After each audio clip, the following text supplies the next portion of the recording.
Without commitment, you'll never start. But more importantly, without consistency, you'll never finish. It's not easy. If it was easy, there'd be no Kerry Washington. If it was easy, there'd be no Taraji Henson, P. Henson. If it were easy, there'd be no Octavia Spencer. But not only that, if it were easy, there'd be no Viola Davis. If it were easy, there'd be no Michael T. Williamson, no Stephen McKinley Henderson, no Russell Hornsby. If it were easy, there'd be no Denzel Washington. So, keep working, keep striving, never give up, fall down 7 times, get up 8. Ease is a greater threat to progress than hardship.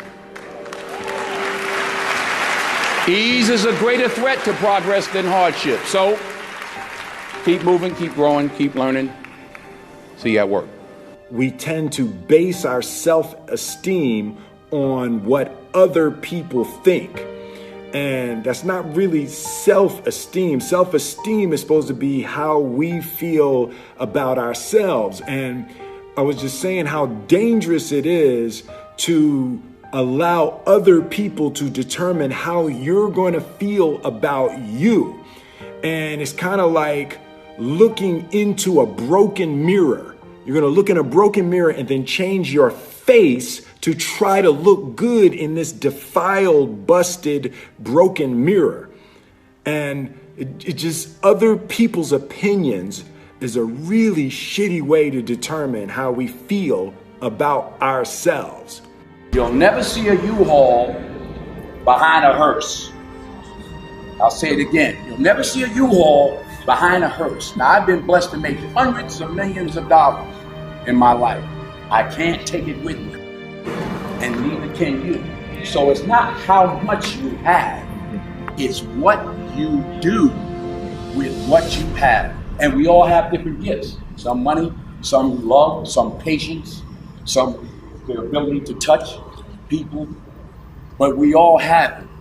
Use it, share it. That's what counts.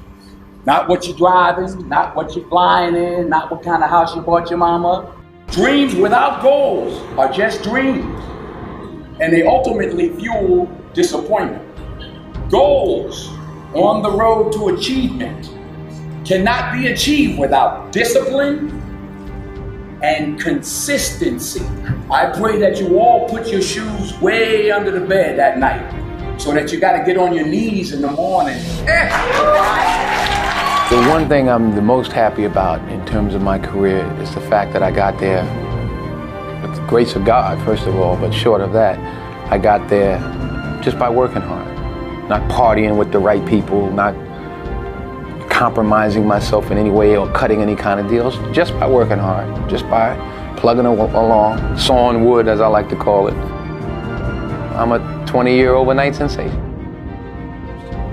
I don't get life mixed up with making a living. I was there for all 4 of my children being born. When the first one was born, I recognized the difference between life and making a living. Their life, you know, our family is life. You know, acting is making a living. What do you think the biggest difference between doing a play and doing, I mean, it's a cliched question, but I'd be interested to know your answer. I think a part of what Viola just said is that you get to dig deeper and you get another day. Right. And you get the energy. Mm-hmm. You do a movie and it's 200 people that are used to it and they don't care and everybody's doing their job and it comes in a theater somewhere and you're picking your nose at home somewhere, clipping your nails. There's no energy. Right. When I was on Broadway 5 years ago with Julius Caesar, I made a decision to sign autographs every night. I don't know what I did. Oh, yeah, it ain't happening this time. No. Only as I rub my knees, only because my knees are bad, it's hard for me to stand. But. And why did you decide to do that? Well, you know, I wanted to say thank you. It was my way of saying thank you. And the first night, it was like 5,000 people out there. I said, okay, wait a minute. Everybody who has playbills from our show.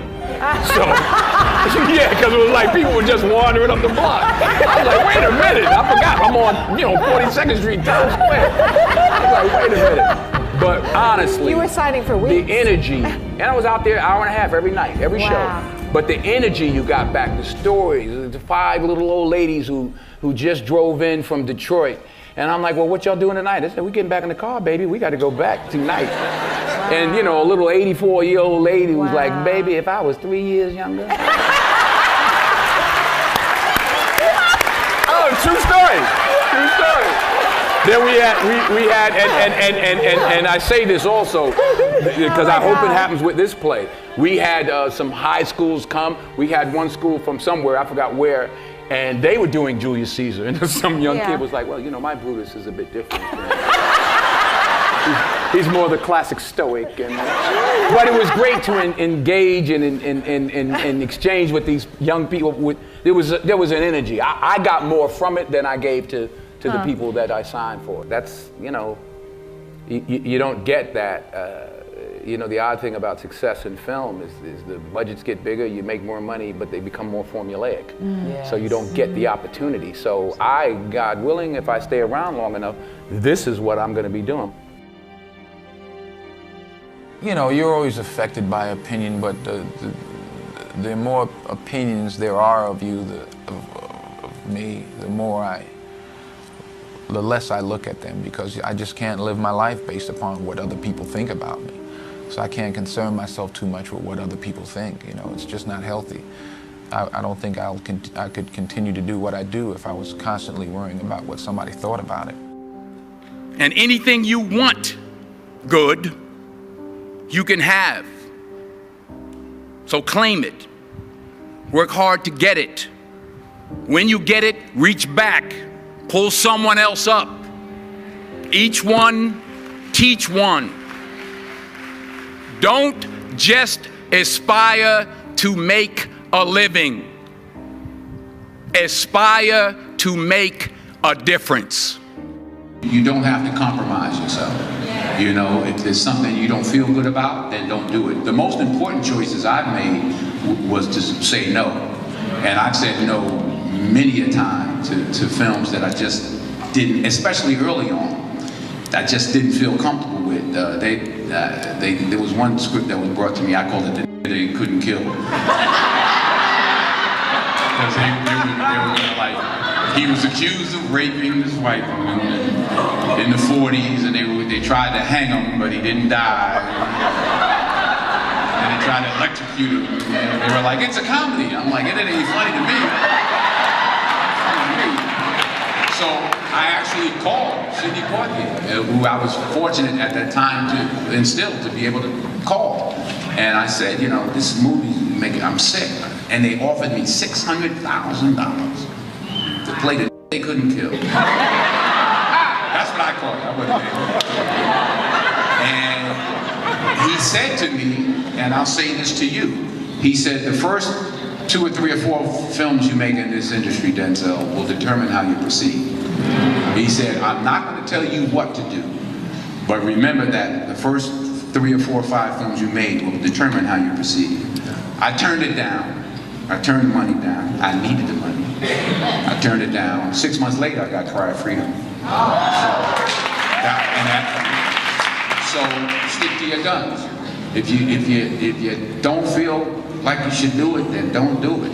Because you don't want to be, you don't want to be a negative energy on the set. That's how I feel. So I'm like, you know, I ain't doing this because I'm going to slap somebody the second day. So I just, you know, it's something. I think the most important decisions you can make as an actress is saying no. Is saying no. You don't have to take your clothes off. If you don't want to, then don't do it. Number 1, put God first. Put God first in everything you do.